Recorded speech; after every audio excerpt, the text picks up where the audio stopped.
नमस्कार, मुद्दा देख रहे हैं आप और मैं हूं आपके साथ ज्योति सांगवान।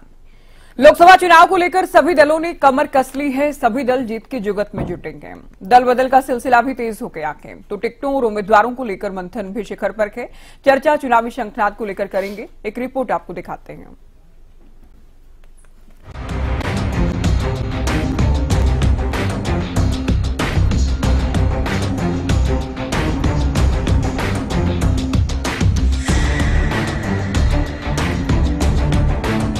लोकसभा चुनाव को लेकर हलचल तेज हो गई है। सभी दल चुनावी तैयारी में जुटे हैं। उम्मीदवारों के नामों को लेकर चर्चाएं लगभग अंतिम दौर में है। हरियाणा में बीजेपी लोकसभा की 6 सीटों के लिए उम्मीदवार घोषित कर चुकी है, तो 4 को लेकर अभी मंथन किया जा रहा है। बीजेपी हरियाणा में सभी 10 सीटें फिर जीतने का दम भर रही है। ऐसे में सीएम नायब सिंह सैनी ने विरोधियों को निशाने पर लेते हुए फिर बीजेपी की जीत का दावा किया है। व्यवस्था को लेकर के बैठक थी और उसमें हर बिंदु के ऊपर चर्चा हुई है। हमने 10 की 10 लोकसभा की सीटें वो जीतनी है, क्योंकि जिस प्रकार का एक वातावरण नरेंद्र मोदी जी की सरकार में और इस डबल इंजन की सरकार के अंदर वो बना है और लोगों के एक योजनाबद्ध तरीके से उन तक लाभ पहुंचाया है, उसकी मैनेजमेंट को लेकर के आज अलग अलग हेड को उसमें डीपली चर्चा हुई है, ताकि हम 10 की 10 लोकसभा की सीटें बड़े मैंडेट के साथ यहां से जीत करके तीसरी बार आदरणीय नरेंद्र मोदी जी को इस देश का प्रधानमंत्री बनाने का हरियाणा अहम भूमिका अदा करेगा, उसको लेकर के सारी व्यवस्था की एक बैठक थी। वहीं आपके साथ गठबंधन में चुनाव लड़ रही कांग्रेस ने अभी किसी भी सीट पर उम्मीदवार के नाम का ऐलान नहीं किया है। कांग्रेस की केंद्रीय चुनाव समिति की बैठकों का सिलसिला जारी है। कुरुक्षेत्र से गठबंधन के तहत जहां आप प्रदेश अध्यक्ष सुशील गुप्ता मैदान में हैं, वहीं इनेलो से अभय चौटाला कुरुक्षेत्र लोकसभा का चुनाव लड़ रहे हैं। साथ ही चुनाव से ठीक पहले पार्टी में वापस आए रामपाल माजरा को पार्टी प्रदेश अध्यक्ष बनाया गया है। माजरा जी को फिर से बड़ी जिम्मेवारी पार्टी में सौंपी जाए, ताकि संगठन को और ज्यादा मजबूती से आगे बढ़ाया जाए। आज सबने एक फैसला लिया है और फैसले से चौटाला साहब को हमने अवगत कराया। उनकी भी जाती इच्छा थी कि पार्टी के प्रदेश की कमान अब माजरा जी को सौंपी जाए। आज हम इनका स्वागत करते हैं, अभिनंदन करते हैं। वहीं हम सब इनके नेतृत्व में पार्टी के संगठन को मजबूत करने के लिए काम करेंगे। बहरहाल हरियाणा में 6ठे चरण में लोकसभा चुनाव होने जा रहा है। सभी दलों ने कमर कस ली है। दल बदल से लेकर बैठकों, रैलियों और जीत की दावेदारियों का दौर चरम पर है। News desk, Haryana news. तो दल बदल का दौर भी तेज हो गया है। बैठक, मंथन, मंत्रणाओं का सिलसिला भी लगातार जारी है। सभी जीत का दम भी भर रहे। चर्चा चुनावी तैयारियों को लेकर हम करेंगे। कुछ खास मेहमान जुड़ गए हैं। नेहा धवन, प्रवक्ता बीजेपी, बजरंग दास गर्ग कांग्रेस का पक्ष रखेंगे। ओंकार सिंह हमारे साथ इनेलो से जुड़ गए हैं। नवीन गौड़, प्रवक्ता आम आदमी पार्टी, हमारे साथ स्टूडियो में हैं। और राजेंद्र जादून, वरिष्ठ पत्रकार, भी चर्चा में हमारे साथ जुड़ गए हैं। बहुत स्वागत है आप सभी का। शुरुआत नेहा जी आपसे। चुनाव करीब है, 6 उम्मीदवारों का आप लोग ऐलान कर चुके हैं, 4 के नाम आने बाकी हैं। क्या कुछ कहेंगे, चूंकि 4 सीटें जिसमें हम बात करें हिसार, कुरुक्षेत्र, साथ ही रोहतक, सोनीपत की वो सीटें जिनको लेकर आप लोगों ने उम्मीदवार घोषित नहीं किए।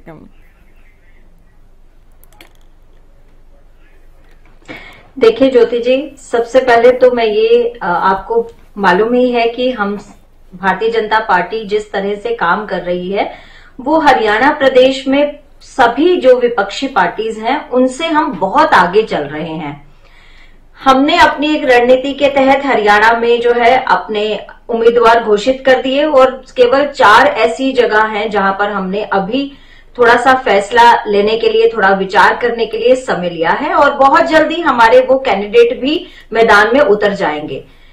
अभी पिछले दिनों आपने देखा कि जिस तरह से 6 उम्मीदवारों का लोकसभा क्षेत्र में नाम, उनका प्रत्याशियों का घोषणा होने के बाद वो सभी के सभी अपने लोकसभा क्षेत्र में अपना काम करने के लिए जुट भी गए हैं। वहां कार्यकर्ताओं से मिलना, लोगों से, जनता से रूबरू होना, अपने विचार से उन्हें अवगत कराना, ये सभी काम हमारे शुरू हो चुके हैं। चाहे वो हमारे सिरसा की लोकसभा क्षेत्र की बात हो, चाहे करनाल की बात हो। आपने देखा कि पिछले दिनों माननीय पूर्व मुख्यमंत्री मनोहर लाल जी भी अपने चुनावी अभियान की शुरुआत जो है वो करनाल से कर चुके हैं। हम बाकी पार्टी से बहुत आगे चल रहे हैं। हमारा अपना एक जो है विचार है, प्लान है, उसके अकॉर्डिंग हम चल रहे हैं। हमारी अपनी रणनीति है। जहां तक बात है विपक्षियों की, अभी वो इस सोच और विचार में लगे हैं कि उनके पास में हमारे कैंडिडेट के विपरीत किन कैंडिडेट्स को वो टिकट दे, किनको वो उतारे। केवल एक आम आदमी पार्टी जिसके साथ गठबंधन कांग्रेस का है और उस गठबंधन का प्रत्याशी कांग्रेस जो है कुरुक्षेत्र में उनका नामांकन जो है नाम पहले आ चुका है सामने, लेकिन उसके अलावा कांग्रेस अभी तक इस बात की हिम्मत नहीं जुटा पाई है कि कौन लोग बाकी सब लोकसभा क्षेत्र में होंगे। उसी तरह से अगर हम आईएनएलडी की बात करें तो केवल एक नाम उनके पास रहता है हमेशा, उनका जो वरिष्ठ नेता है, उनके अलावा उनके पास कोई और नेता नहीं दिखते। वो भी कुरुक्षेत्र जो है जिले से उतरकर आए हैं। उसके अलावा 9 लोकसभा क्षेत्र जो है वो खाली पड़े हुए हैं, किसी के पास में कोई कैंडिडेट नहीं है। और इसीलिए ये सिर्फ दम भरने की बात नहीं है कि भारतीय जनता पार्टी के हर एक कार्यकर्ता ये बात कह रहा है कि हम 10 की 10 लोकसभा सीट जीत कर जाएंगे। ये हमारा जनता पर विश्वास है, जिस विश्वास के कारण आज हम ये बात पूरे कॉन्फिडेंस के साथ ये बात कहेंगे कि इस बार एनडीए की जो जीत है वो 400 पार जाएगी, भाजपा 360 पार जाएगा और हरियाणा में 10 की 10 लोकसभा सीट जो है वो हम जीत कर जाने वाले हैं। बाकी हमें कुछ नहीं मालूम है दूसरी पार्टीज क्या करती हैं, क्या नहीं करती हैं, क्योंकि हमारा अपना काम है। हम अपने काम की तरफ ध्यान देते हैं जो हमने शुरू कर दिया है, क्योंकि जनता के बीच में रहना बहुत जरूरी है। हम विपक्ष की तरह चंद दिनों के जो है के लिए उनके बीच में नहीं जाएंगे। इनके प्रत्याशियों के नाम अभी सोचने में वक्त लगेगा। आप एक बात देखिए ज्योति जी, पिछले दिनों 2-3 दिन पहले की एक खबर में पढ़ रही थी, दीपेंद्र हुड्डा जी ने ये बयान दिया कि हमारी जो केंद्रीय नेतृत्व के पास हमारी मीटिंग हो चुकी है, हम लोग अपना जो चुनावी हमारा घोषणा पत्र होगा हम उस पर चर्चा कर रहे हैं। ये कहाँ की तर्कसंगत बात आपको लगती है ज्योति जी कि आप घोषणा पत्र पर तो चर्चा कर रहे हैं, घोषणा पत्र को फाइनल करने में जुटे हैं और कह रहे हैं कि बहुत जल्दी घोषणा पत्र आ जाएगा। प्रत्याशी आपके पास है नहीं, प्रत्याशी की सूचना आपकी खाली है, कोरा कागज है, लेकिन आप घोषणा पत्र पर काम कर रहे हैं। प्रत्याशियों पर काम कब करेंगे, प्रत्याशी कब लाएंगे सामने?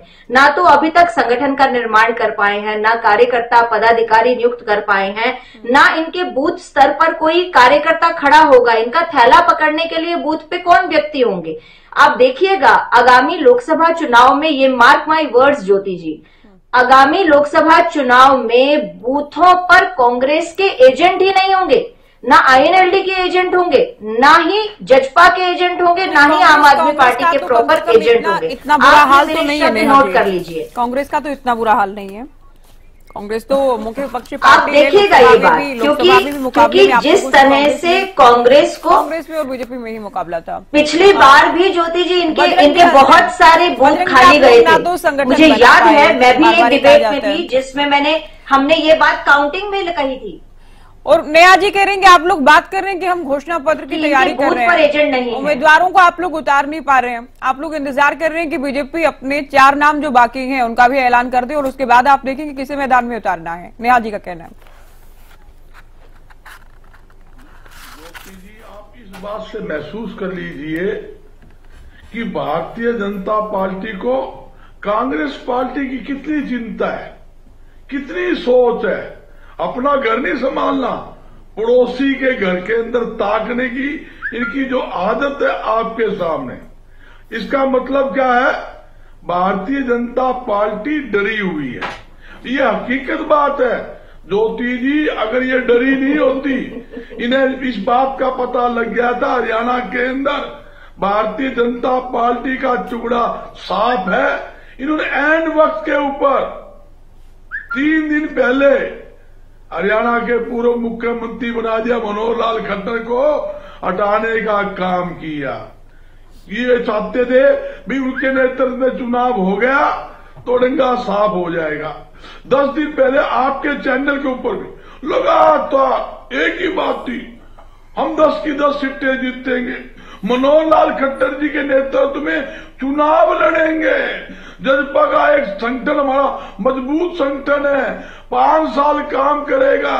मनोहर लाल जी भी कहते थे, यहां तक कि दूरदर्शन जी डीजीपी के नेता भी कहते थे, रोज अखबारों में बयान आते थे। कहां गया वो मजबूत संगठन, कहां गया? उधर से तो मनोहर लाल जी को उठाया, उसकी अपने घर बिठाने का काम भारतीय जनता पार्टी ने किया। इससे साफ सिद्ध होता है इनको पता लग गया है हरियाणा में हालत भारतीय जनता पार्टी की खस्ता है, जनता इनसे नाराज है। ये तो वो लोग हैं नू कहते थे विदेशों से काला धन लेकर आएंगे। आप अभी घोषणा कर दीजिए कि काला धन वालों से मुख्यमंत्री का पैसा हुड्डा जी होंगे या फिर सुरजेवाला जी होंगे, किरण जी होंगी या फिर शैलजा जी होंगी। आप अभी घोषणा करिए और फिर देखिए थोड़ा लोकसभा के चुनाव में सुनने का मादर है। मैंने बहुत सुना, बड़ा दया से सुना, इनको बड़ी शांति से सुना। ये मेरे घर के अंदर भी घुस गए कांग्रेस पार्टी, तब भी मैं चुप रहा।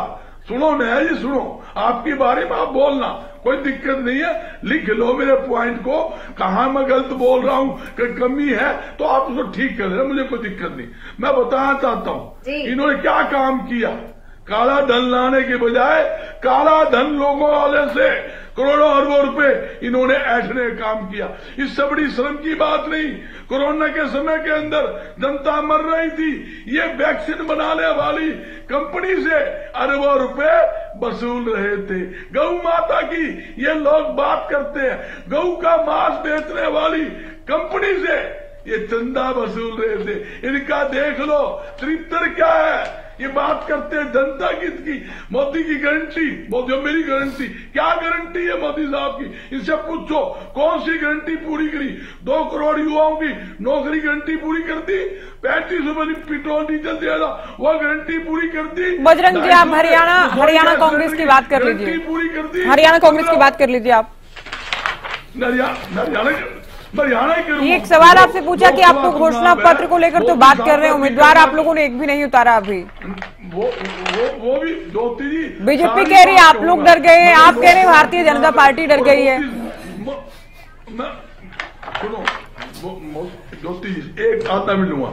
बहुत लोकसभा चुनाव है, हमारे पूर्व मौजूदा प्रधानमंत्री नरेंद्र मोदी जी है, उनकी बात नहीं करूंगा, मोदी जी नाराज हो जाएंगे। मेरा जिक्र ही नहीं किया। आज टीवी चैनल खोलोगे मोदी मोदी मोदी, तो मैं मोदी की बात नहीं करूंगा तो मेरी छोटी बहन नया भी नाराज हो जाएगी। गलत बात नहीं, प्रधानमंत्री जिक्र नहीं किया, गलत बात नहीं, गलत बात नहीं सहन होगी गर्ग साहब। कोई गलत बात नहीं, कोई गलत बात नहीं कह रहा मैं। आप अपनी बात कीजिए, आप राहुल गांधी की बात करिए, सोनिया गांधी की बात करिए, हुड्डा जी की बात करिए, प्रधानमंत्री आप अपनी बात करिए ना। आप नाराज, उनको जरूरत है चर्चा में आने की, मीडिया में उनका नाम आना बहुत जरूरी है, उनकी पब्लिसिटी होना बहुत जरूरी है। मोदी जी की बहुत पब्लिसिटी है, उनकी पब्लिसिटी के लिए आपकी आवश्यकता नहीं है। हमारा देश का सबसे आप अपने लीडर की पब्लिसिटी करिए ना। प्रधानमंत्री हमारा देश का नरेंद्र मोदी है। झूठ और झूठ बोलने की एक आदत पड़ी हुई है, एक बीमारी जो है भारतीय जनता पार्टी में, झूठ और लूट की राजनीति है। वो बताना चाहता हूँ कैसे है। और आपने कह दिया और कांग्रेसियों को क्या बीमारी है? कांग्रेसियों को बीमारी है केवल गांधी परिवार की वाहवाही करना। कांग्रेसियों की बीमारी यही है ना, गांधी परिवार की वाहवाही करना, जय जयकार करना, एक परिवार के सदस्यों की चाटुकारिता करना, हुड्डा जी की चाटुकारिता करना। नेहा धवन जी को यही रोक लगा है। नेहा धवन जी, लोग मत बोल लेंगे, इनको तकलीफ होगी, बड़ी तकलीफ। लेकिन हम इनकी तरह से ऐसी उल जलूल बातें तो नहीं करते है ना, लॉजिकल बात करें। ये कहाँ की बातें ले आते हैं मोहल्ले वाली बात करने के लिए? गर्ग साहब थोड़ी तर्क वाली बात करिए ना। मैंने जैसे सुनो, सोशल मीडिया खोल लो, सोशल मीडिया मैं बोलता हूँ 80%, 100% झूठी पार्टी, झूठा प्रधानमंत्री। हर एक ने सोशल मीडिया में आप देखोगे तो आपका टोटल सोशल मीडिया में नरेंद्र मोदी जी की चर्चा होती है। फिर मुझे बीच में बोलना पड़ेगा, आपकी बात को सही गलत साबित करने के लिए सही जवाब देना पड़ेगा, बीच में बोलना पड़ेगा। आप बताइए आपने कितने रुपए खाए बताओ। SBI बैंक जवाब क्यों देता? आपने वैक्सीन वाली मैं भी बताऊंगी मैं भी बताऊंगी कांग्रेस को कितने पैसे मिले, कांग्रेस कितने पैसे डकार गई। आप तो डकार भी नहीं लेते, आप तो लाखों रुपए खाकर करोड़ों रुपए खाकर डकारते भी नहीं है। कांग्रेस ने कितने लाख करोड़ रुपए डकारे ये मैं भी हिसाब दूंगी जब मेरी बारी आएगी। आप सुनिएगा तब कान खोलकर। बड़ी कंपनियों को लूट कर आपने जो पैसे इकट्ठे करे 5 स्टार 7 स्टार बजरंग जी, कांग्रेस को लाखों करोड़ों रुपए का गबन और घोटाला करके डकार नहीं देती। आपके समय में पूरे जी क्यों समय बर्बाद कर रहे हैं आप? क्या तरीका है आपका? ये नहीं चलेगा, ये नहीं चलेगा कि आपका जिस भी मुद्दे पर बात करने का मन है आप उस पर लगातार बोलते रहेंगे। ये क्या जहां तक भी जिन भी मुद्दों पर आपका बात कहने और रखने का मन करता है आप उसी दिशा में चलते रहते हैं लगातार। मैं कांग्रेस के घोषणा पत्र की बात कर रही हूँ, मैं हरियाणा में कांग्रेस की लिस्ट को लेकर बात कर रही हूँ, कांग्रेस के उम्मीदवार कब उतारे जाएंगे उसको लेकर बात कर रही हूँ। उस पर आपने सिंगल लाइन नहीं दी अभी तक। अगले उत्तर में बात कीजिएगा, अगले उत्तर में बात कीजिएगा। बात करने को नहीं है जहां जो घोषणा पत्र हमारा ज्योति जी है बिल्कुल मैनिफेस्टो कमेटी का मैं भी मेंबर हूं। हमने पूरी रिटर्न के अंदर देके घोषणा पत्र लगभग हमारा तैयार है। जहां तक आपने कैंडिडेट की बात कही, कैंडिडेट की पूरे इंडिया लेवल के ऊपर हमारी जो CWC की मीटिंग जारी है, कल हमारी फिर CWC की मीटिंग होनी है। तो पूरे जो इतने कैंडिडेट देश के हैं उनका चयन होना है। जहां तक कि हमें उम्मीद थी हरियाणा के अंदर जो चुनाव था ये प्रथम या सेकंड चरण में आएगा, मगर क्या है हमारा चुनाव आया हरियाणा का छठे चरण में। 25 जून का चुनाव होना है, 2 महीने लगभग 7-8 दिन पड़े। तो इसलिए क्या है जो प्रथम चरण के चुनाव है, सेकंड चरण के चुनाव है, उनकी लगातार उनकी लिस्टें जारी हो लग रही है। ये बात है, इसमें 1-2 दिन चयन में लगेगा और कोई बात नहीं है। ओंकार जी भी तैयार लिस्टें भी रामपाल माजरा जो आपकी पार्टी को छोड़कर गए थे एक बार फिर से पार्टी में आ गए हैं, घर वापसी हो गई है, उन्हें प्रदेश अध्यक्ष बना के आके कितनी मजबूती की उम्मीद कर रहे हैं कि पार्टी को मजबूती मिलेगी उन्हें कमान दिए जाने से? ज्योति जी सबसे पहले तो मैं उनको शुभकामनाएं देता हूँ और बहुत बड़ी जिम्मेवारी उनको मिली है, बधाई देता हूँ। उनके आने से हमें बहुत लाभ मिलेगा, प्रत्येक घंटे में लाभ मिलेगा। एक सुलझे हुए, एक मंजे हुए और योग्यता वाले लीडर हैं, पुराने कार्यकर्ता ही मान लेते हैं। और मैं बताना चाहता हूँ 2019 में पार्टी के विभाजन की वजह से वो सक्रिय नहीं रहे थे, कहीं गए नहीं थे। हमारी रैलियों में तो पहले भी आते रहे हैं, जब भी सम्मान दिवस समारोह बनाया तब वो हमारे पास आए हैं, जींद में भी आए, आप भी आए। और अब मैं एक बात करना चाहता हूँ, बात तो करें हम लोकसभा चुनाव की। पहले 9 मिनट मेरी बहन नेहा धवन ने बोली, उन 9 मिनटों में इन्होंने अपनी बात तो कम करी, हमारे झोले थैले की चिंता ज्यादा करी। तो मैं कहना चाहता हूँ कि हमारा झोला कौन पकड़ेगा, हमारा थैला कौन पकड़ेगा, आप इसकी चिंता ना करो। ये देखो मोदी जी ने कहा था मैं तो फकीर हूँ, झोला लेके चल जाऊंगा। उनका झोला कहाँ है, वो झोला कौन लेके जाएगा, ये इसकी चिंता करें, हमारी चिंता ना करें। प्रत्येक पार्टी की अपनी कार्यशैली होती है, अपनी नीतियां होती है, अपनी रणनीति होती है। अब कोई पार्टी 2 दिन पहले अपने प्रत्याशी घोषित कर देगी, कोई 2 दिन बाद घोषित कर देगी। घोषित तो सारे करेगी। जहां तक इंडियन नेशनल लोकदल का सवाल है, 10 के 10 प्रत्याशी हम उतारेंगे और ये गारंटी के साथ कह सकते हैं। मोदी जी तो गारंटी देते हैं ना गरीबी की, मोदी जी गारंटी देते हैं बेरोजगारी की, मोदी जी गारंटी देते हैं नशे की। हम मैं श्योर कह रहा हूँ हमारे 4 कैंडिडेट जीतेंगे। ये तो कहते 10 के 10, हम टपार नहीं मारते। और दूसरी बात, आप देश और प्रदेश में माहौल क्या है? ओंकार जी फिर आप 4 तो कह देते, बता तो दीजिए किन 4 का दावा कर रहे हैं आप, फिर आप कहेंगे मेरा विशेषाधिकार के मैं नहीं बताऊंगा। ज्योति जी क्या इसमें बुराई है पूछने में कि जब इनेलो प्रवक्ता ये कहें कि 10 में से 4 सीटें जीतेंगे तो नाम तो बता दीजिए, दर्शक भी जानना चाहते हैं। ज्योति जी देखिए, ये मेरा विशेषाधिकार है। ये कैसा विशेषाधिकार है? फिर तो 4 बताने ना बताने का भी ये भी मत बताएं आप। नहीं, मैं नहीं बताना चाहूंगा तो कुछ ये क्या सस्पेंस क्रिएट कर रहे हैं आप? देखिए हम 4 बता रहे हैं आपको, आप 4 गिन लेना, जब रिजल्ट आएगा 4 गिन लेना, लेकिन ये कुछ जरूरी ना कोई है। ज्योति जी मेरे को अपनी बात पूरी करने दीजिए। ये जरूरी नहीं है कि मैं आज ही 4 बता दूं, मैं क्यों बताऊंगा आज 4? ये मेरे को तो कोई आधार भी होगा, पिछली बार कहाँ आप लोगों ने कहाँ कितना अच्छा प्रदर्शन किया था वो बता दें आप, कोई तो ग्राउंड होगा ना 4 बताने का। मेरे को समय मिला है, मेरे को अपनी बात पूरी करने दीजिए। आपसे पूछ रही हूँ मैं, मेरे को समय मिला, मेरे को अपनी बात पूरी करने दीजिए। देखिए, आज प्रदेश में 9.5 साल के शासन से जनता जिस तरह से परेशान है, ठीक है बीजेपी ने मुख्यमंत्री बदला, उनका विशेषाधिकार है, हमारे को कोई मतलब नहीं है, लेकिन उस मुख्यमंत्री के बदलने के पीछे मंशा क्या है? मंशा जनता का जो प्रतिशोध, जनता की नाराजगी, एंटी इनकम्बेंसी, उसको कहीं ना कहीं दूसरी तरफ घुमाना, ये बीजेपी की शुरू से नीति रही है। ये जनता का ध्यान भटकाना चाहती है।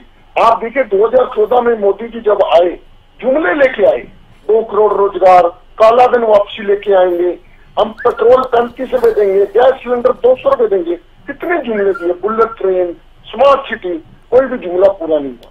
2019 में पुलवामा हो गया और हर एक व्यक्ति कहने लग गया मैं भी चौकीदार, मैं भी चौकीदार, और कुछ नहीं बचा इनके पास। और कह रहे मोदी की गारंटी, ये तो बता दें किस चीज की गारंटी? 82.5 करोड़ लोग को 5 किलो अनाज देने की गारंटी। अरे भाई 100 रुपए का 5 किलो अनाज है, 82.5 करोड़ जनता को आपने गरीब बना दिया और कहते हो 25 करोड़ को हमने अपलिफ्ट कर दिया, अमीर बना दिया। 130 करोड़ के देश में 107.5 करोड़ गरीब, और आप कहते हो विश्व गुरु बना रहे हैं। आपने भारत की अर्थव्यवस्था का सत्यानाश कर दिया है। हरियाणा और भारत दोनों इस वक्त कर्जे के तले डूबे हुए हैं। 53 लाख करोड़ का कर्ज था जब 2014 में मोदी सरकार बनी। ठीक है, आप भी देश भर की बात कर रहे हैं, सारी देश दुनिया की बातें आप लोग करते हैं। रामपाल माजरा को कमान दी है पार्टी, किस तरह के कार्यक्रम आगामी दिनों में करने वाली है चुनाव कैंपेनिंग से जुड़े? क्योंकि अभय को तो आप लोग अनाउंस कर चुके हैं, बाकी सीटों पर अभी इंतजार के उम्मीदवारों को लेकर। ज्योति जी देखिए, दोनों प्रवक्ता साथियों को आपने 9 मिनट दिए, मेरे को अपनी बात पूरी कर लेंगे, फिर मैं अपनी बात। तो मैं जो प्रश्न पूछती हूँ, मैं क्यों बैठी हूँ यहाँ पर? चलिए, मैं जो कहूंगी उसी का उत्तर नहीं देना, आप डिसाइड करके आते हैं।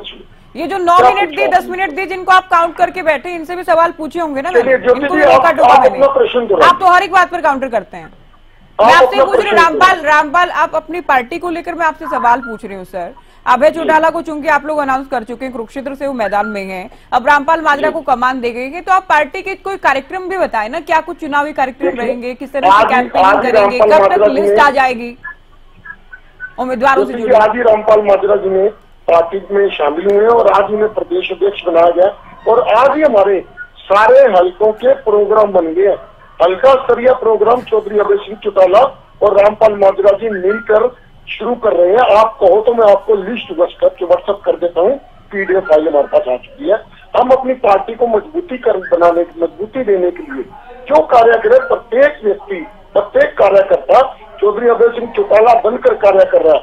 और आपने देखा होगा एकमात्र नेता हरियाणा का जिसने विधानसभा, सड़क हो या विधानसभा हो, जनता की प्रत्येक आवाज को उठाया, चाहे परिवार पहचान पत्र हो, चाहे प्रॉपर्टी ID हो, चाहे पोर्टल हो, चाहे महंगाई हो, बेरोजगारी हो, नशा हो, घोटाला हो, पेपर लीक मामले हो, हर एक मुद्दे पर चौधरी अभय सिंह चौटाला जी ने बेबाकी से अपनी राय भी रखी और सरकार को घेरा भी।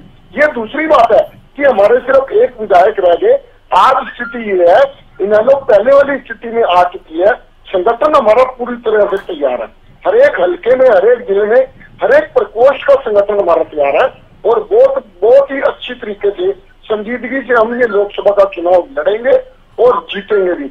जहां तक कैंडिडेट्स का सवाल है, चौधरी अभय सिंह चौटाला जी कुरुक्षेत्र से लड़ेंगे, बाकी की लिस्ट अभी विचार मंथन हो रहा है, समय थोड़ा सा लगेगा, लेकिन जल्द ही लिस्ट आएगी। जिस दिन लिस्ट डिक्लेयर होगी आपके पास चंडीगढ़ से प्रेस नोट आ जाएगा, इसमें कोई दिक्कत नहीं है। 25 मई को चुनाव है, छठे चरण में, और अगर 2 दिन 4 दिन लेट हो जाती है लिस्ट तो कोई बड़ी बात नहीं है, सोच विचार के, क्योंकि बीजेपी सिर्फ झूठ और जुमलों की बात करती है। हमने हर एक चीज को देख के कैंडिडेट देना है, अच्छा कैंडिडेट देना है। बीजेपी के पास क्या है? मोदी की गारंटी किस चीज की चाहिए पूछिए? क्या गारंटी कालाधन खत्म करने की है? क्या कालाधन लाने की गारंटी है? क्या रोजगार देने की गारंटी है? गरीबी रेखा को अपलिफ्ट करने की गारंटी है? इनकी कोई गारंटी नहीं है। ये सिर्फ जनता को गुमराह करना जानते हैं और गुमराह करके जनता का वोट लेना चाहते हैं। काट की आंधी 2014 में चढ़ गई, 2019 में चढ़ गई। ये कह रहे 400 पार, कोई बात नहीं, प्रत्येक टीवी चैनल का मोबाइल बटन ऑन करो, 400 पार, 400 पार, 400 पार, और मेरी बहन ने तो आज कमाल कर दी। मोदी जी तो कह रहे थे बीजेपी 370 बार, एनडीए 400 पार, इन्होंने 10 सीट अपने पास से कम कर दी, इन्होंने कहा 360, ये बीजेपी को 360 पे ले आई। अब ये देखिए जनता के दिलो दिमाग में कैसे असर कर रहे हैं। तो आप भी तो 4 कर रहे हैं ना, अभय 4 थोड़ी ना कह रहे हैं, अभय भी 10 कह रहे होंगे कि 10 की 10 सीटें जीतेंगे। 400 पार। दूसरे प्रवक्ता पंजेटा जी आते हुए कहते हैं हम 2 सीटें जीतेंगे। आप लोग भी तो अलग अलग लेकर चल रहे हैं ना, आप लोगों का भी समझ नहीं आता। आप कहते हैं 4, पंजेटा जी कहते हैं 2 सीटें, अभय कहते हैं 4 सीटें जीतेंगे। नहीं कर रहा कि इलेक्टोरल बॉन्ड कैसे हुए, क्या फ्रॉड हुआ इसमें, क्या क्या किस किस पार्टी ने किस किस कंपनी से लिया। इलेक्टोरल बॉन्ड नहीं नजर आ रहा किसी भी समाचार पत्र को, किसी भी टीवी चैनल को। आपको नजर आ रहा है ना, आपने बात कर ली। मैं यहाँ चुनाव पर बात करने के लिए बैठी हूँ। इनवाइट करने से पहले आपको मुद्दा बताया गया था। मीडिया चैनल पर बैठकर मीडिया पर ही सवाल उठाने आते हैं आप लोगों को। नहीं ज्योति जी, मैं आपको नहीं कह रहा हूँ। नहीं, आप जिसे भी कह रहे हैं, मीडिया चैनल की बात कर रहा हूँ। आपको जिस मुद्दे पर मैं आम आदमी पार्टी को चर्चा में जोड़ रही हूँ अभी। ज्योति जी मीडिया के माध्यम से अपनी बातें पहुंचानी, मीडिया पर ही सवाल खड़े कर रहे हैं। रुकिए अभी आप नवीन जी, कुरुक्षेत्र में अभय चौटाला भी आ गए। कितनी बड़ी चुनौती आप मान रहे हैं? बीजेपी भी मजबूत से मजबूत उम्मीदवार उतारने की तैयारी में है। बहुत बढ़िया। सबसे पहले तो आपको नमस्कार और सभी दर्शकों को, सभी पैनलिस्ट साथी को, सभी को नमस्कार। और बहुत बढ़िया बात है, लोकतंत्र का त्यौहार है, इसमें हर पार्टी को अधिकार है अपने कैंडिडेट उतारने का और अच्छे प्रकार से मजबूती से चुनाव लड़ने का। सबको अधिकार है, लड़ना चाहिए। अभय सिंह को भी लड़ना चाहिए, मोदी जी को भी लड़ना चाहिए, खट्टर साहब को भी लड़ना चाहिए, नायब सिंह को लड़ना चाहिए था। वो पता नहीं क्यों इन्होंने मतलब इधर उधर कर दिया, वो एक अलग विषय है। भारतीय जनता पार्टी के प्रवक्ता की मैं बातें सुन रहा था, आगे चल रही है बीजेपी, कह रही थी। हाँ बिल्कुल आगे चल रही है, मंत्रिमंडल विस्तार करने में आगे चल रही है, जातिगत समीकरण साधने की नाकाम कोशिश में आगे चल रही है, एंटी इनकम्बेंसी को कम करने की नाकाम कोशिश में आगे चल रही है, सीएम खट्टर को नाकाबिल घोषित करने की नाकाम कोशिश में आगे चल रही है, और आम आदमी पार्टी से डरी भी हुई है। ये भी साफ साफ दिखाई दे रहा है। आम आदमी पार्टी ने पहला कैंडिडेट घोषित किया, आज तक इनका कुरुक्षेत्र से कैंडिडेट नहीं आया। इतना बड़ा कंफ्यूजन कुरुक्षेत्र में इनके पास है। कभी कह रहे थे नायब सिंह आएंगे, पर जब से वहां पे नारे लगे कि नायब सिंह, आप लोगों के लिए आसान इसलिए भी रहा होगा ना, गिने चुने नेता आप लोगों के पास। अनुराग ढांडा है, सुशील गुप्ता है, सुशील गुप्ता को आप लोगों ने मैदान में आपको ज्योति जी ये ना कई बार हम लोग डिस्कस कर चुके हैं और लगातार हम डिस्कस करते हैं कि आम आदमी पार्टी किसी एक तथाकथित नेता के भरोसे नहीं है। आम आदमी पार्टी ने बहुत तो, मैं पहले राज्यसभा भेजा गया, हालांकि इस बार नहीं भेजा गया। प्रदेश अध्यक्ष भी यही है, उम्मीदवार भी यही है, फिर आप कैसे कह रहे हैं कि एक नेता के भरोसे नहीं है? मैं बता रहा हूं ना कैसे भरोसे नहीं। दिल्ली में भी आपने देखा, पंजाब में भी आपने देखा, बिल्कुल जो नॉन पॉलिटिकल आदमी है, बिल्कुल नॉन पॉलिटिकल सामान्य घरों से आने वाले लोगों को एमएलए भी बनाया गया, मंत्री भी बने वो लोग, और राज्यसभा में भी गए बिल्कुल सामान्य परिवारों से आने वाले लोग। तो ये कहना कि नहीं जी इनके भरोसे, ऐसा कुछ नहीं है। आप कुछ दिन पहले कह रहे तंवर आए थे, तंवर चले गए, अब तो पता नहीं क्या हो जाएगा। तंवर कल कोनी मार रहे थे, पता नहीं परसों कोई उनका कार्यकर्ता था, उसको ऐसे कसके कोनी मारी उनको। उनका पुराना रहा है, अब दिखेगा ना जाके सिरसा में क्या करने वाले हैं। अच्छा तो नहीं, वो नया एक और आया है। अभी वो मंदिर में कुछ पूजा कार्यक्रम, पूजा का कार्यक्रम था, ऐसे तेज कोनी मारी है, तो ठीक है, वो उनका चलता रहता है। अच्छा, अगली बात, घोषणा पत्र की बात कर रही थी भारतीय जनता पार्टी की कार्यकर्ता। मैं कहता हूं जो आप घोषणा पत्र की बात कर रहे हो, मैं मान जाऊंगा। नेहा जी आप बैठे हो चैनल पे, आप अपना घोषणा पत्र निकाल लो, आपके पास नहीं है मैं भेज देता हूं, पढ़ के सुना दो, मान जाएंगे इस चैनल पे, ठीक है। आपने जो पिछला घोषणा पत्र है वो तो पूरा नहीं किया, और नए और घोषणा पत्र बनाने की आप उसमें हो, बना लो। तो दिल बहलाने के लिए ख्याल अच्छा है गालिब, ये शेर मुझे शुरू में ही याद आ रहा था जब आप बोल रही थी।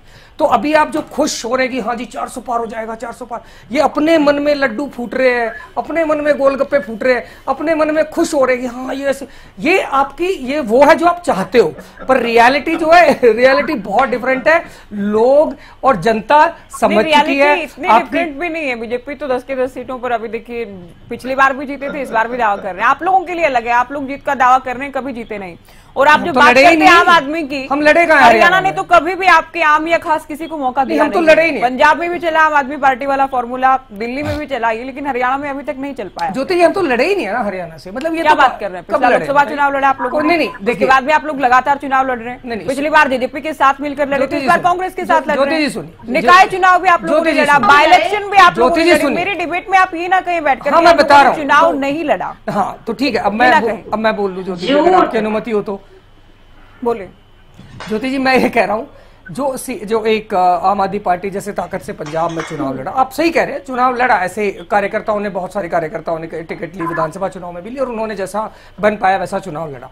मैं ये उस बात को बिल्कुल ऐसे ये ना लिया जाए कि एकदम उसको, पर मैं कह रहा हूँ चुनाव लड़ा, पर उतनी सीरियस, उतना संसाधन के साथ, उतने रिसोर्सेज के साथ आम आदमी पार्टी ने चुनाव नहीं लड़ा हरियाणा में, ये आप भी जानते हैं और हम भी जानते हैं। रही बात निकाय चुनाव की, निकाय चुनाव में आम आदमी पार्टी दूसरे नंबर की पार्टी थी। हरियाणा में 12% वोट भी आई थी और हमारे मेयर भी बने थे। एक मेयर हमारी बनी थी, वो भारतीय जनता पार्टी ने उनको उनका तो शपथ ग्रहण समारोह नहीं होना दिया, उनके पीछे पड़ गए, इतने केस लगा दिए उनके ऊपर, पूछो मत।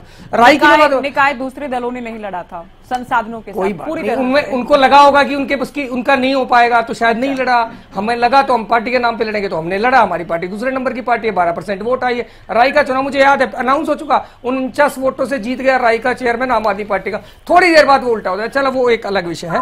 पर मैं मैं अपनी बात पे वापस आता हूं कि दिल बहलाने के लिए अच्छा ख्याल है, बहुत बढ़िया है। आप सोचिए, आप अपने मन में रसगुल्ले, गोलगप्पे, जो भी लड्डू वड्डू फोड़ने फोड़िए, पर जनता इस बार समझ गई है, जनता आपको जान गई है। आपको मानती थी जनता, पर आपको जानती नहीं थी। इस बार आपको जान गई है जनता, क्योंकि आपको 9.5 साल से देखा है आपने।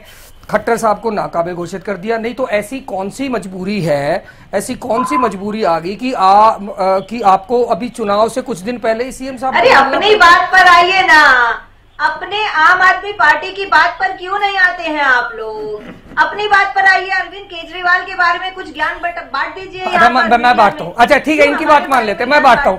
देखिए अरविंद केजरीवाल, देखो अब मैं बता रहा हूँ, अब सुनिए, अब तो सुनिए नेहा जी, मैं बता रहा हूँ। अरविंद केजरीवाल ने दिल्ली में शिक्षा के क्षेत्र में बेहतरीन काम करा, बहुत बेहतरीन स्कूल बनाए, बहुत बेहतरीन अस्पताल बनाए, मोहल्ला क्लिनिक बनाए। एक नया स्कूल देखो, अब आपने जो कहा था मैं वो बता रहा हूँ, नहीं खोला, मोहल्ला क्लिनिक सारे ये कोई सेंस जो आपने टेस्ट में भ्रष्टाचार किया उसकी रिपोर्ट भी दे दीजिए। देखिए आप सुनिए, अब आपने बोला था, मैं जो, आप ऐसे मत करिए, ये सेंस की बात है ना।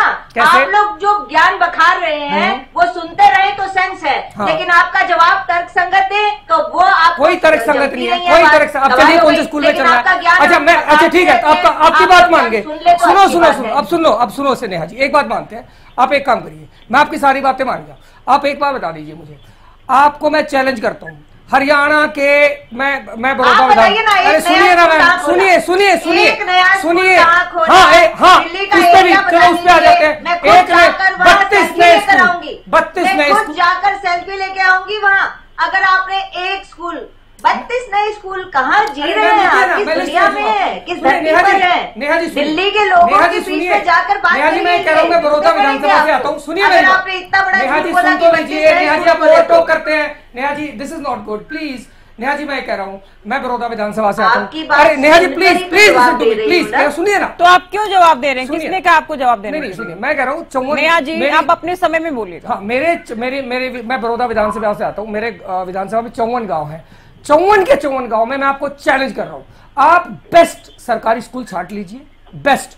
और मैं आपको डिरेल कर रहे हैं आप लोग। और अब चलिए, नहीं देखो, जो कह रही थी कि दिल केजरीवाल के बारे में नहीं बता रहे, वो बता रहा हूं मैं उनको। और फिर चलते हैं दिल्ली, और आपकी पसंद का स्कूल लेंगे, आपकी पसंद का स्कूल लेंगे। अरे आपकी पसंद का स्कूल लेंगे, आप कर लो कंपेयर, चलो चलते हैं। और न्यूज चैनल को भी ले चलते हैं, वो आपके बस की नहीं है, मैं जानता हूँ वो आपके बस की नहीं है, वो आप नहीं कर पाओगे। चलो मैं इनेलो पे अभी थोड़ा 2-4 मिनट, 2 मिनट इनेलो को भी देनी चाहिए। आप कभी हरियाणा के स्कूलों में म्यूट कराना होगा आपको, आप लगातार नहीं बोलती रहनी सबके सरकारी स्कूलों में गए हैं? नेहा धवन जी, हरियाणा के मैं गया हूँ जी, मैं पढ़ा हूँ। मैडम कहाँ लेकर जा रहे हैं आप डिबेट को? इनको कोई बात नहीं। अच्छा अभी आप भी मुद्दे ओंकार से नहीं मुद्दे पे ही हूँ मैं, तो इन्हीं की बात, ये जो पूछ रही थी वही बता रहा था, फिर भी इनको समस्या है तो क्या करें।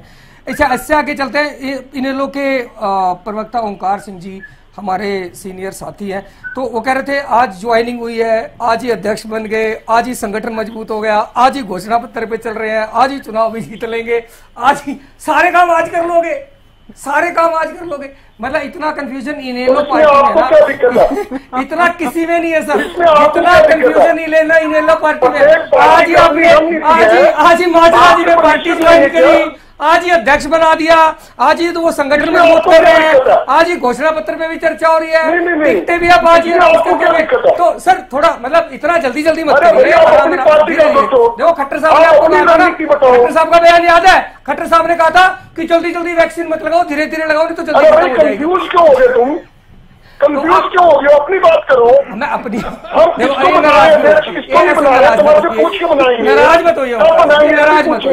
नाराज मत होइए। आपका देखिए आपके सबसे मजबूत कैंडिडेट, हमारे सबसे मजबूत कैंडिडेट नाराज नहीं, हम तो खुश हैं। लोकतंत्र है, त्योहार है, सबको लड़ना चाहिए। लोकतंत्र है, त्योहार है, अच्छा त्योहार सबको लड़ना चाहिए। आपके सबसे मजबूत कैंडिडेट अभय सिंह जी, वो हमारे हरियाणा के खुश है, हम तो खुशी से स्वीकार करते हैं और आपका सामना भी करेंगे और आपसे लड़ेंगे। हाँ जी, इनेलो के वर्कर ऐसे नहीं है जैसे तुम्हारे भाग्य।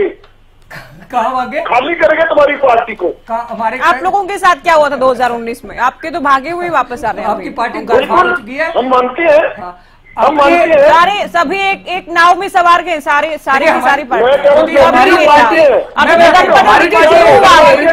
चुनाव ने दस्तक दी है। ये रोजाना दल बदल की खबरें सामने आएंगी। हमारी ओंकार सिंह जी, हमारी पार्टी तो जो भागे वो भी दूसरे दलों से आए थे, फिर से वापस चले गए। ओंकार सिंह जी, हमारी पार्टी एक दल की एक की पार्टी नहीं है। आपकी पार्टी शुरू होती है देवीलाल से, ओम प्रकाश चौटाला से, अजय चौटाला से, अभय चौटाला से, नक्सल चौटाला, दिग्विजय चौटाला, करण चौटाला और दूसरा अर्जुन चौटाला, इतने सारे आपके परिवारवाद की परिकाष्ठा करे बैठे हो सर। आप कम से कम सोचो। नवीन जी अभी आप रुकिए, बहुत समय ले चुके हैं आप। जादौन साहब कैसे देख रहे हैं सभी दलों की चुनावी तैयारियों को? चूंकि चुनाव जैसे जैसे करीब आ रहा है, बिल्कुल पहली बार नहीं है कि दल बदल हो रहा है। आज भी दल बदल की कांग्रेस से भी एक पूर्व विधायक छूट गए हैं कांग्रेस पार्टी को। इनेलो में माजरा आए हैं जो कि पहले भी थे, आज आए हैं, इन्हें प्रदेश अध्यक्ष भी बना दिया गया। तो कैसे देख रहे हैं तमाम तैयारियों को? देखिए, चुनाव की तैयारी से पहले जो है, चुनाव से पहले अगर दल बदल होता है तो वो तो फिर भी ठीक है, कि नहीं तो फिर चुने जाने के बाद किसी एक पार्टी के एजेंडे पर चुने जाते हैं। लोग उस एजेंडे पर विश्वास करके एक प्रत्याशी को वोट देते हैं, फिर जीतने के बाद वो कारीगरी करते हैं, तोड़फोड़ होती है और दल तो ठगासा रह जाता है, वो दूसरी पार्टी में चले जाता है। और अब इसलिए दल बदल कानून पर भी सवाल खड़े होने लगे हैं, लोग मांग करने लगे हैं। हो ये रहा है, और आज तो सुप्रीम कोर्ट ने कह दिया, सुप्रीम कोर्ट ने ये कहा है कि इस पर विचार किया जाना चाहिए कि विधायी बहुमत, यानी विधायकों के बहुमत के आधार पर चुनाव आयोग किसी भी मूल पार्टी का नाम और सिंबल उस बहुमत के आधार पर दूसरे को ट्रांसफर कर दे। इस पर विचार किया जाना चाहिए, सुप्रीम कोर्ट ने चिंता व्यक्त की। तो दल बदल का जो अभी प्रावधान है 2/3 वाला, वो भी बहुत व्यवहारिक नहीं है और वो एक तरह के राजनीतिक भ्रष्टाचार को जन्म देने वाला। या तो इस पर पूरी तरह रोक लगनी चाहिए। अभी तो ठीक है कि जिनको लग रहा है कि हमारे लिए वहां अवसर है और उस पार्टी की रीति नीति ठीक है, तो लोग दल बदल कर रहे हैं और उनको हो सकता है कि फिर वहां जाके टिकट भी मिले और वो चुनाव भी लड़े। जैसे राव बहादुर सिंह आज जेजेपी में शामिल हो गए, रामपाल माजरा बीजेपी छोड़ चुके थे, फिर वापस अपने घर इनेलो में लौट आए और प्रदेश अध्यक्ष पद भी मिल गया उनको। और ऐसी भी चर्चा है कि उनको लोकसभा चुनाव भी लड़ाया जा सकता है। तो ये अभी जो दल बदल चल रहा है वो फिर भी जायज है, लेकिन चुने जाने के बाद जो तोड़फोड़ होती है वो ठीक नहीं है। जिस पार्टी के नेता ने पार्टी को स्थापित किया, मेंबरशिप बढ़ाई, इस लेवल तक पहुंचाया कि आप चुनाव जीतने की स्थिति में आए और रीति नीति एजेंडा तय किया, और इसके बाद आप जो है सारी विचारधारा को छोड़ के और अपनी ही विचारधारा या किसी और दल की विचारधारा को लेके कहीं शामिल हो जाती है, तो ये तो पूरा राजनीतिक भ्रष्टाचार है। तो अभी तो दल बदल होती दिखाई दे रही है। रामपाल माजरा आए, आज राव बहादुर सिंह जेडीपी में चले गए, और भी है कहीं दूसरे प्रदेशों में हो रहा है, कोई बीजेपी के विधायक कांग्रेस में चले गए। अभी कांग्रेस को भी कुछ फायदा मिलता दिखाई दे रहा है कि लोग कांग्रेस को भी पसंद कर रहे हैं। नहीं तो ये लगता था कि कांग्रेस तो बहुत कमजोर साबित हो चुकी है, कांग्रेस का कोई स्थानीय मेरे ख्याल से राजनीतिक नक्शे से उसका नाम ही गायब होने वाला, ऐसे कयास लगाए जा रहे थे। तो अब ये अभी तक तो ठीक है। और अब ये जो कैंडिडेट घोषित करने की प्रक्रिया है, वैसे तो सब अपना अपना दावा कर रहे हैं, लेकिन इसमें इतना स्लो क्यों है? सब देखो तो वो कह रहे हैं अभी डेट हमारी लास्ट स्टेज पर आइए, छठे चरण में आया चुनाव, इसलिए आराम से करेंगे। तो फिर जब आपके पास सब सारी सीटें जीतने का मामला है, तो फिर प्रत्याशी घोषित करने में क्या दिक्कत है? और मुझे लगता है कि फिर कि धीरे धीरे कहीं ऐसा भी नहीं होने लग जाए कि ये भी दल बदल का डर हो सकता है। जादौन साहब, ये अभी लिस्ट जारी करें तो जो इच्छा रख रहे हैं कि हमें भी टिकट मिल जाएगा और दूसरे दलों में चले जाएंगे? हाँ, ये भी लगता है कि कहीं ना कहीं ये चिंताएं हो सकती है अंदरूनी तौर पर, कहीं हम जो है कोशिश करें और कोई दूसरी पार्टी इनको खींच ले और कुछ हो। तो ये देखने की बात है कि अब ये धीमे है तो उसकी अलग अलग तरीके की दलीलें दी जा रही। इससे अच्छा तो सिंबल पर ही चुनाव करा लिया जाए, कैंडिडेट की जरूरत ही खत्म कर दी जाए और जितने सिंबल पर चुनाव हो फिर पार्टी उसको नॉमिनेट कर दे, जहां पार्टी जीती है वहां कोई रिप्रेजेंटेटिव बैठा दे। और जो रिकॉल की मांग करती चली आ रही है कि रिप्रेजेंटेटिव अगर ठीक से काम नहीं करता तो उसको वापस बुलाने का अधिकार दिया जाए, तो इसमें रिकॉल का भी पूरा रास्ता बना रहता है कि जो रिप्रेजेंटेटिव ठीक काम नहीं कर रहा और पार्टी वहां सिंबल पर जीती है तो वो दूसरा रिप्रेजेंटेटिव वहां चेंज कर दिया। तो ये है, और दल बदल पर भी रोक लगेगी इससे। तो देखिए कि अब ये तो एक चिंतन का विषय है कि विधायी जो है विशेषज्ञ है वो क्या सोचते हैं और क्या ट्रेंड करते हैं। लेकिन आज सुप्रीम कोर्ट ने बहुत चिंता व्यक्त की है कि जिस तरह से जो है एक विधायी बहुमत के आधार पर चुनाव आयोग किसी एक पार्टी का जो मूल पार्टी है उसका सिंबल और नाम दूसरे गुट को दे देता है, ये बहुत चिंताजनक बात है। इस पर चिंता व्यक्त की है और इस पर जो है खास तौर से संसद को विचार करना चाहिए। अब ये बहुमत का दल है तो वो लेके आए, पर ये दरवाजे क्यों खुले रखे हैं? 2/3 बहुमत से दल बदल को जायज ठहराने का जो दरवाजा खुला रखा गया है, इसका भी बड़ा दुरुपयोग हुआ। नेहा जी, अभी कैबिनेट विस्तार हुआ, हमने देखा कि खूब जातिगत समीकरणों को साधा गया है सभी जातियों के प्रतिनिधित्व के नाम पर। तो जो 4 सीटें बची हैं जिनको लेकर मंथन आप लोग कर रहे हैं, वहां भी एक बड़ा ग्राउंड ही रहने वाला है कि किस समुदाय से किसे टिकट दिया जाए। देखिए ज्योति जी, मैं हर बार ये बात कहती हूँ कि भारतीय जनता पार्टी का जो विचारधारा है वो जातिगत आधार पर कभी भी हम काम नहीं करते हैं। और अभी जो मंत्रिमंडल का विस्तार हुआ है उसमें हमारी, अगर आप इसका आंकलन करना चाहें तो इसमें एक स्पष्ट बात ये नजर आती है कि हमने क्षेत्रवाद से ऊपर उठकर इस मंत्रिमंडल का निर्माण किया है। हमने किसी एक क्षेत्र में काम नहीं किया, हमने पूरे हरियाणा के चारों कोनों से जो है वो मंत्री बनाए हैं ताकि जनता के काम सुचारू रूप से हो सके। तो हमारी पिछली सरकारों की तरह कभी सिरसा कभी रोहतक की सरकार नहीं रहता है। तो रोहतक लोकसभा से आपने कौन और सबसे बड़ी बात यह है क्या, एक सवाल पूछ रहा हूँ नेहा जी, सोनीपत और रोहतक लोकसभा से आपने कौन सा मंत्री बनाया बताइए?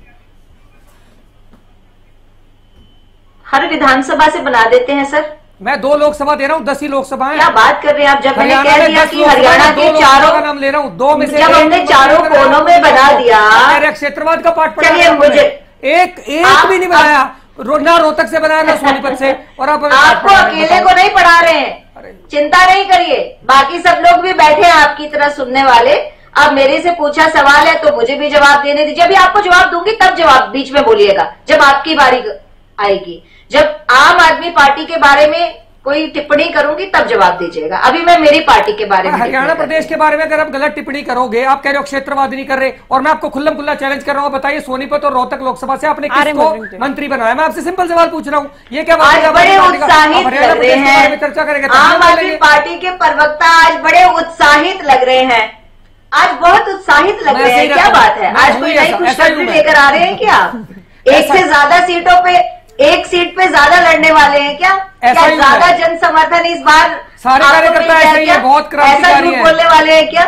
बहुत क्रांतिकारी। चलिए पहले आपकी बात कर लेते हैं। बिल्कुल गलत, बिल्कुल बिल्कुल मैं अब निम्न स्तरीय बात नहीं कहना चाहती हूँ, लेकिन बिल्कुल झूठ। आपके कार्यकर्ता, आपके एक प्रवक्ता पिछले दिनों मेरी हांसी विधानसभा से चुनाव लड़े हैं, शायद 1500 वोट भी नहीं लेकर गए थे, वो रो रहे थे, अरविंद केजरीवाल से हाथ जोड़ के भीख मांग रहे थे कि मेरी आम आदमी पार्टी जो है, कैबिनेट को लेकर बात कर लिया, आम आदमी पार्टी को बचा लो। अरविंद केजरीवाल चार जो उम्मीदवार बाकी हैं उनमें जातिगत समीकरणों को साधना एक बड़ा ग्राउंड रहेगा, इस पर आप बात कीजिए।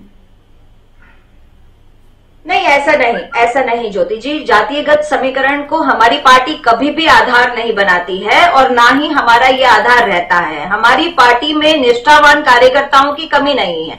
हम सिर्फ और सिर्फ ये देखते हैं कि जनता की पसंद का उम्मीदवार कौन है, जनता की पसंद के उम्मीदवार को हम उतारेंगे और जो शीर्ष नेतृत्व तय करेंगे। हमें सिर्फ यही 2 चीजें ही हमारा आधार रहता है। दूसरी बात, अब मैं ज्योति जी जवाब दे दूं एक बार सभी के जो प्रश्न आए थे उनका छोटा छोटा। सबसे पहले तो मैं कांग्रेस के प्रवक्ता को जवाब देना चाहूंगी। वो बात कर रहे थे काले धन की। पिछले लगभग 50 वर्षों में भारत में उन्होंने शासन किया और कांग्रेस के समय में एक रिपोर्ट आई मीडिया के सामने कि टोटल 50 इयर्स के कार्यकाल में इन्होंने 48 लाख करोड़ रुपए का गबन घोटाला किया, यानी कि 48 खरब 20 अरब 69 करोड़ रुपए। अगर ये पैसा भारत के पास होता, भारत देशवासियों के पास होता, तो उसमें कम से कम तो उससे 15 लाख रुपए दे देते आप सबको, है ना? उससे आप 15 लाख रुपए दे देते हिंदुस्तान की जनता को, अगर ये पैसे होते हैं आप ऐसी बात कर रहे हैं। कहाँ से आई ये रिपोर्ट? ये रिपोर्ट कहाँ से आई है? ये रिपोर्ट कहाँ से आई है? दूसरी बात, ये कौन सी रिपोर्ट है? दूसरी बात, ये कौन सी रिपोर्ट आप है? चेक करिए ना, ये काम तो आपका है। ये रिपोर्ट कौन सी है? मीडिया की रिपोर्ट में ये तुम बात भी झूठ बोलोगे, हम कौन सी रिपोर्ट है। दूसरी बात, जहाँ तक इलेक्टोरल बोर्ड की बात आप कर रहे हैं, इलेक्टोरल बोर्ड ने 1,42,186 चुनाव, हरियाणा के चुनाव को लेकर बात कर लीजिए। 1,42,186 करोड़ रुपए इलेक्टोरल बोर्ड के माध्यम से डकार गई कांग्रेस, उसका हिसाब आप क्यों नहीं देंगे? उसका हिसाब आप क्यों नहीं देंगे? इलेक्टोरल बोर्ड के जो पैसे कांग्रेस डकार, क्या बोले?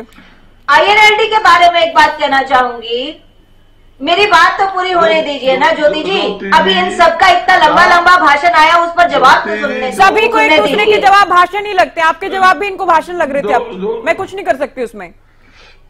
अभी आप बजरंग जी आप बोले। ज्योति जी, नया जी जो बोल रही है, मैं एक ही बात कहते ये जात पात की बात नहीं करते। मैं पूछता हूं जात पात की बात कौन करता है?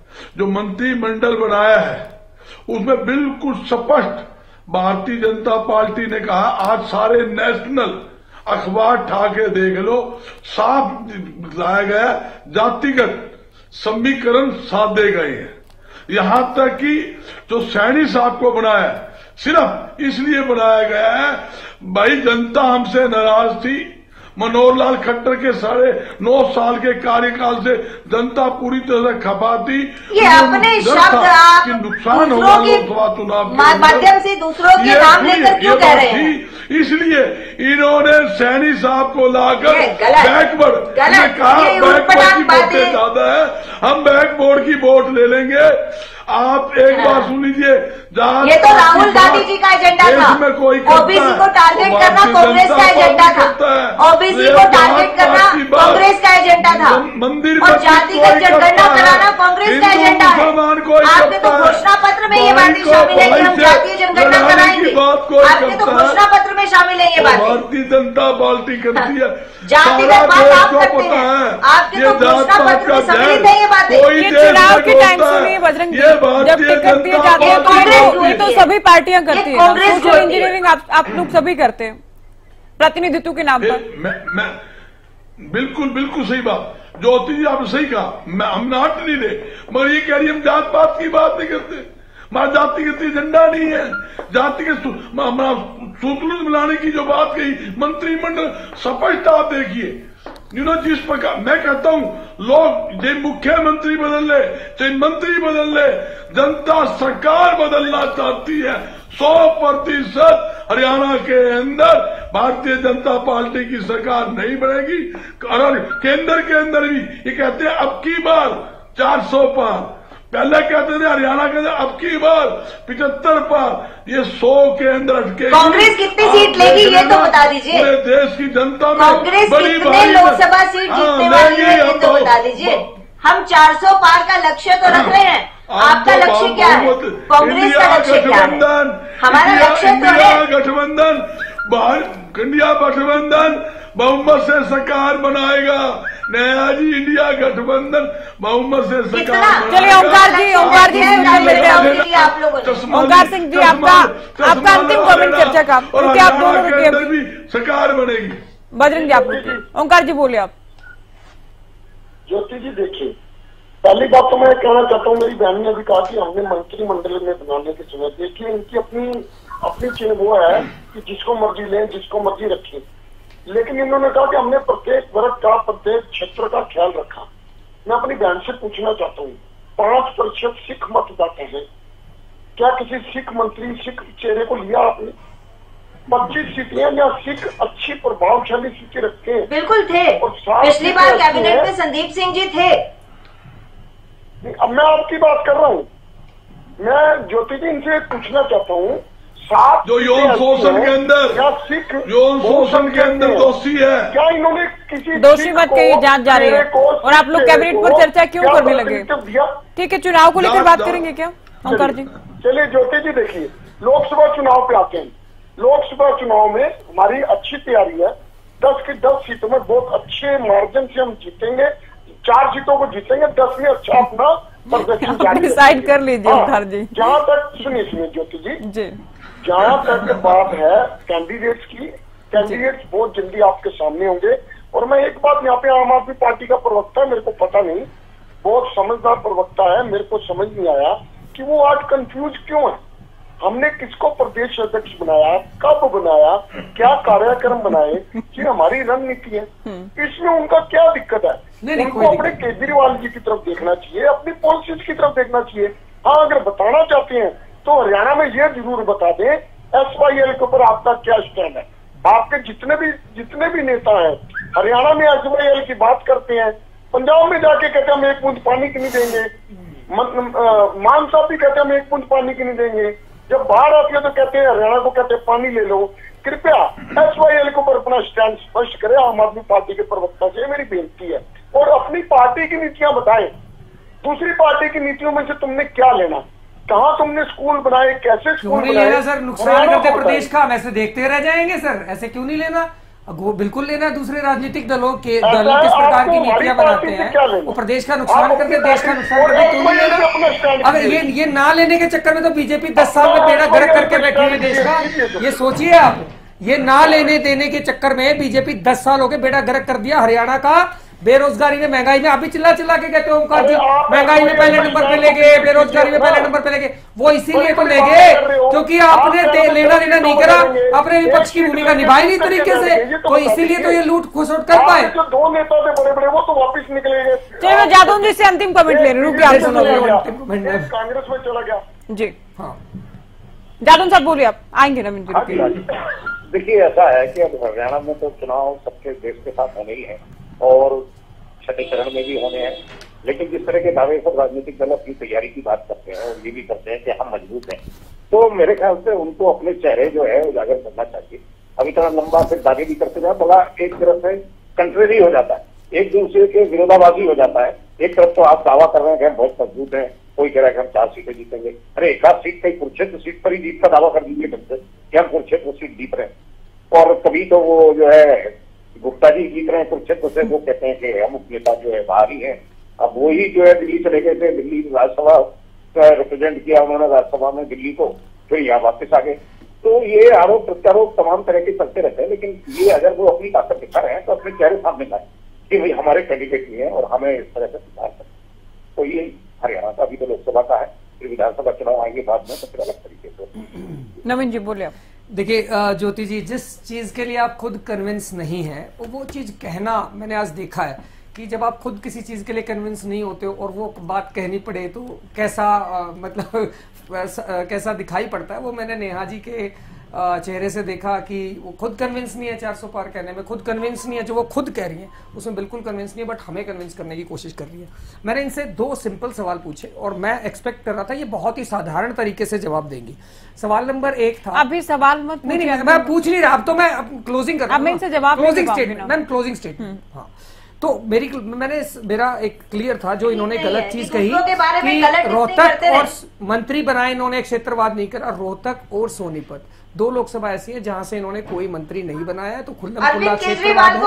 ओबीसी वोटों को साधने के लिए इन्होंने खट्टर साहब को हटा के नायब सिंह को बिठाया, अंजलि दामनिया छोड़ गए, मयंक गांधी छोड़ गए, किरण बेदी छोड़ गए। मैं बताता हूँ वो सारे भाजपा में गए हैं, वो सारे भाजपा में गए हैं और उनकी भाजपा में जाके जो दुर्गति हुई है वो मैं बताता हूँ। रुकिए बेसिस पर आप 1 मिनट रोक लीजिए ज्योति जी, सिर्फ 20 सेकंड दे दीजिए। सिर्फ 20 सेकंड। नेहा जी सुनिए अभी। नेहा जी प्लीज 20 सेकंड मांग रहा हूँ। 20 सेकंड 20 सेकंड गिन के 20 सेकंड मैं आपको बताता हूँ। आप मत बताइए, कॉन्फिडेंट हूँ, मत बोलिए ये बात, आप अपनी बात आप मत बताइए, मैं बता देता हूँ कौन कौन छोड़ के गए भाजपा में। अरे आपके पास जवाब है इन बातों का? कपिल मिश्रा छोड़ के गए, भाजपा ज्वाइन करी, आज उनका कोई अता पता नहीं। शाजिया इल्मी ने छोड़ी, भाजपा ज्वाइन करी, आज उनका कोई अता पता नहीं। अशोक तंवरगी जी गए थे, वो कौन ही मारते फिर रहे हैं आजकल सिरसा में, टिकट मिल गया। और बता दो किरण बेदी को आम आदमी पार्टी के बिल्कुल नॉर्मल कार्यकर्ता ने हराया। और बता देता हूं दुनिया जहान के जितने भी लोग आम आदमी पार्टी में से भारतीय जनता पार्टी में सारे के सारों का बेड़ा गर्क हुआ, एक भी तो कामयाब नहीं होने दिया आपने। आपकी पार्टी में किसी भी दूसरे राजनीतिक दल से कोई भी नेता जाता है तो आप उसके राजनीतिक करियर को बर्बाद करने का काम करते हो। आपके पार्टी में कोई शुक्रिया नवीन जी आपका, शुक्रिया सभी का, आप लोगों ने वक्त दिया। और चर्चा हम चुनावी तैयारियों को लेकर कर रहे थे, तमाम दल चुनावी तैयारियों में कहां खड़े इसे लेकर चर्चा की। फिलहाल दीजिए इजाजत, नमस्कार।